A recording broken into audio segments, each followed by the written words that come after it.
What's up, everybody? This is the Organic Guy coming new from BIOFACH 2022 in Nuremberg, the summer edition.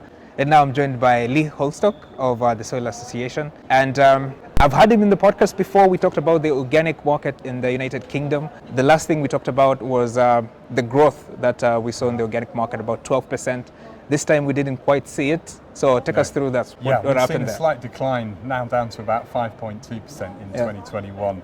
We always knew that 12.5% was going to be hard to repeat. I think if any industry can get 12% year after year, that's an astonishing level of growth. We're still very pleased with 5%. That's a figure that's consistent with what we've seen over the last decade and a half. But there have, of course, been some factors that have affected that. The 12% plus that we saw the year before, very much a response to COVID. People didn't frankly have anything else to do other than food shop, and there was also a real interest in food, cooking at home, and sustainability in general, which has really helped push our market in 2020. So happy with 5.2% growth. But not as impressive as previous year. I mean, that was sort of expected. But the other bit was about slight decrease about vegetables, about 2%. You gave a pretty good explanation there. So can you just give us your thoughts? What happened there? Yeah, I mean, things are very difficult, I think, for produce at the moment. It's one of the lead categories. So dairy and produce in the UK are often the first things that people buy or encounter with organic, so they're quite large volume. So we see fluctuations in those areas generally. And I think particularly with produce and horticulture, this is where we're seeing some of the biggest inflationary pressures as a result of the current economic climate. So of course, farming organically, more labour. We do have some labour shortages in the UK. We have a challenge with salary and wage inflation and keeping that under control, and also energy costs. There's a need for refrigeration and other overheads like this. That's quite challenging for the produce and horticulture sector. Another interesting point you mentioned, that the United Kingdom is no longer part of the EU. Of course, EU has that target of trying to get 25%, but the government is stepping up, you said a little bit.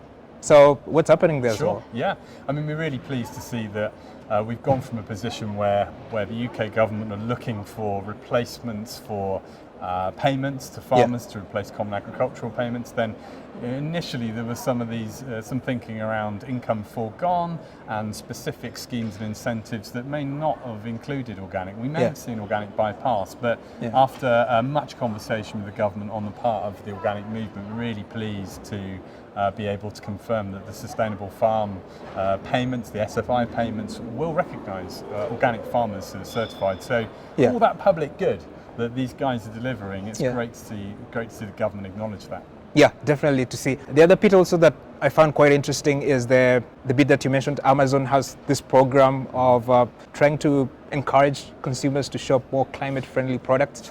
That has also had a huge boost in people buying organic. So what's the deal behind that? What's going on there? Sure. Well, I think one of the things that we find with organic is that consumers don't always connect it to sustainability. I think it's an ongoing challenge for us that we all continually need to improve the communication, tell them about the fact that we are also regenerative, tell them about the fact that we're doing all this great stuff in the name of making food and farming more sustainable.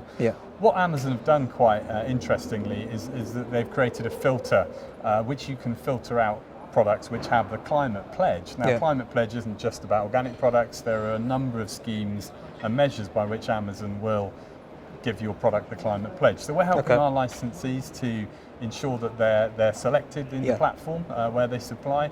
And it's a real shortcut for consumers, an easy way. That filters at quite a high level, switch it on, and you're going to see a lot of organic products. I think that's pretty clever, because now, when you put the word climate, it gives you quite a range of products, and organic is definitely going to be filtered part of that. We've seen it in sales, so that's obviously a positive development. The other area you touched about was public sourcing. You're encouraging schools and healthcare centers to try and purchase more organic products. What's also happening there? The Food for Life partnership and the Food for Life schemes associated with that, we've been running those at Soil Association for quite some time now. It's been a really big success story historically. We've seen quite a significant expansion in the last decade of the amount of money spent on organic product by those serving food and supplying food into particularly public sector settings. So as you mentioned, schools, hospitals. Clearly, public sector funding has been under pressure and there has been some challenges in that area. We're continuing to push it, and I think what we're most excited about is at a recent conference hosted by Soil Association, we heard our own DEFRA Secretary of State talking about revisiting what became known as the Balanced Scorecard, an initiative that the government were looking at to understand, actually, are we using some of our Treasury income cleaning up problems that we could avoid in the first place if we support the right kind of procurement and purchasing. So we're really keen to see that enlivened and reinvigorated, and we hope that that will be good for the Food for Life partnership and programs. Yeah, you had very good data. I mean, you can talk about it all day. The other thing I also noticed, of course, we know that consumers are aware about the environment. You also mentioned more than half of the consumers are more concerned about packaging. So that's an interesting development happening there. So what's going on in there? And packaging is certainly singled out by the organic sector, and, because we do have some challenges there. There is an expectation on the part of consumers broadly that packaging should be more sustainable. There should be more genuinely biodegradable packaging. There's a lot of confusion in that whole landscape. Everything from municipal waste collection in the UK not being very consistent, so businesses aren't quite sure which materials to opt for.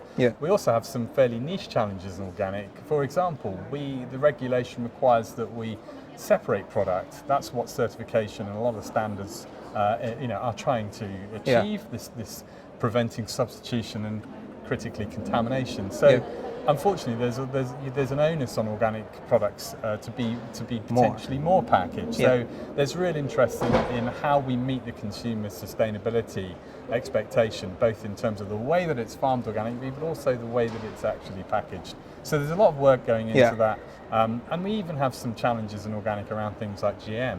So the availability of biodegradable starch-based packaging is good at the moment, but actually you try to find one that definitely isn't from a genetically modified feedstock. Not so easy. Definitely not so easy. A lot of promising as well in that sector. Just to finish a little bit here, what should we expect in the next report? I mean, is there something you're looking for? Maybe something different in the next report? Well, I'll be interested to see if the explosion in home delivery can be sustained. As I mentioned in our talk a moment ago, that it's certainly there's been a real surge in interest throughout COVID, and those businesses that have now collected extra consumers, the challenge is going to be to keep them.